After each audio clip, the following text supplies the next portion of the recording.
Well, it's a lovely day again, and so we're going to go for a ride to a place just south of Braintree in Essex. A place called Scrap Faggots Green. When translated from the Oldie English to modern language, that is Witches Green. And it follows on nicely from the trip we did last time to Manningtree, where we talked about witches in this country not being burned at the stake. And we're almost there.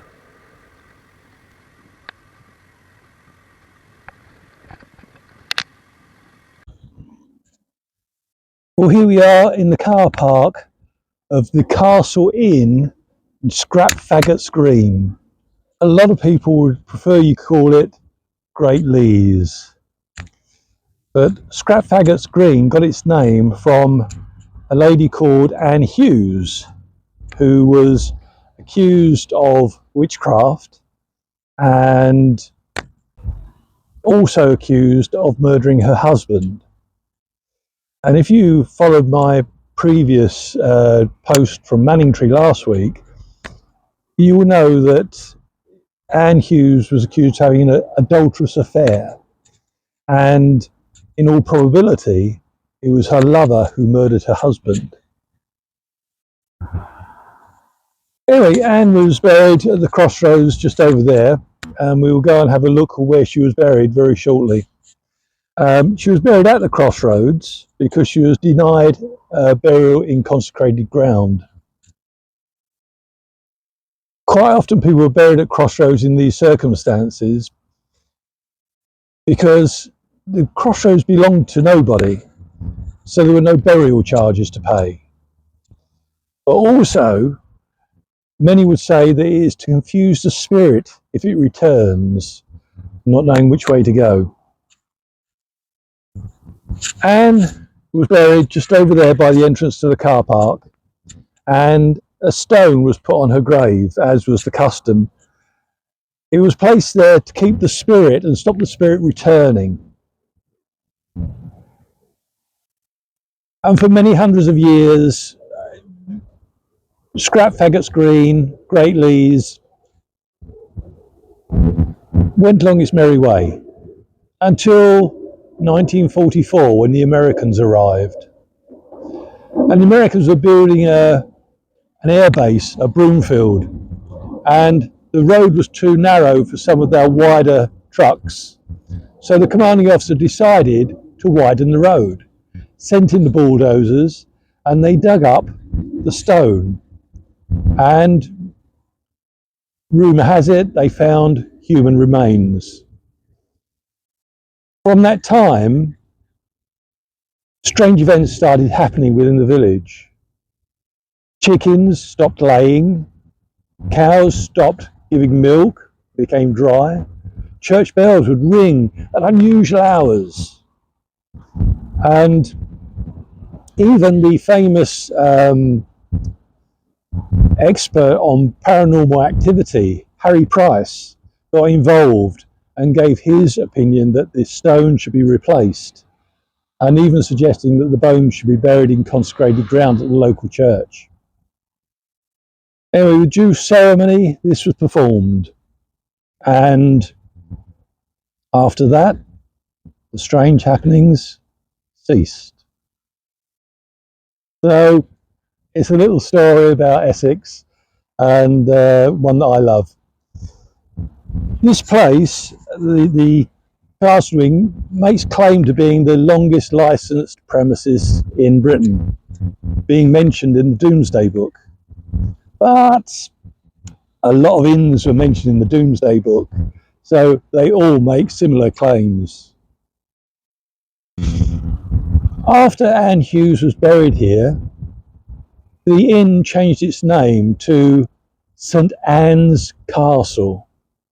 And part of me thinks if I had the energy, I would maybe petition that the name of the pub be returned to St Anne's Castle, just in memory of what was probably an innocent woman who was put to death in the furore over witches in the UK, and this being an area where the Witchfinder General would have been, Matthew Hopkins would have been on a regular basis. Anyway, now's the time to reveal that when I set off on the 10th of August around Britain, the charity that I'm going to be supporting is Refuge, who do phenomenal work in protecting women who are in abusive relationships. And if you remember my post from Manningtree last week, it's an appalling statistic that on average 2 women will lose their lives every week to their partners or to their exes. And it's something that, I would like to see stopped, or at least contribute to improving the situation. I hope you will support it with me. And yeah, should we go and have a look at Anne's stone? Let's do that, shall we?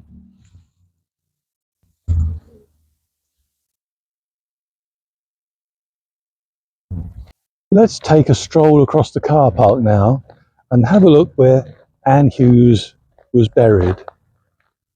The story of Anne Hughs, although the names have been changed, the name of the inn has been changed, are recorded in a wonderful book called Strange Fascination by an Essex author called Sid Moore. Now, Sid is responsible for the Essex Witch Museum's books, all of which I thoroughly recommend. I actually listened to them on Audible and they were brilliant. Love them all. And yeah, she even mentions the Americans digging it up during the war. Brilliant. But thank you, Sid. I love the books and look forward to hearing more from the Essex Witch Museum. Anyway, let's have a look at the stone, shall we? This is the stone placed on Anne Hugh's grave after she was buried here. You can see the crossroads just up there, and this is where she was buried. And when the Americans came along and dug it up, being Americans, they broke it. So this is only part of the stone, and rumour has it if you search the hedges, you'll find the rest of it. Anyway, let's go back to the bike, and because there's not a lot here to see, and if I'm honest, there's not a lot of atmosphere to it. Maybe on a dark winter's night, you may get a feeling for it. But anyway, I'm going to take a stroll now back to the bike. And I would say if you look up the Castle Inn on Google and you look at some of the pictures, it doesn't look that great.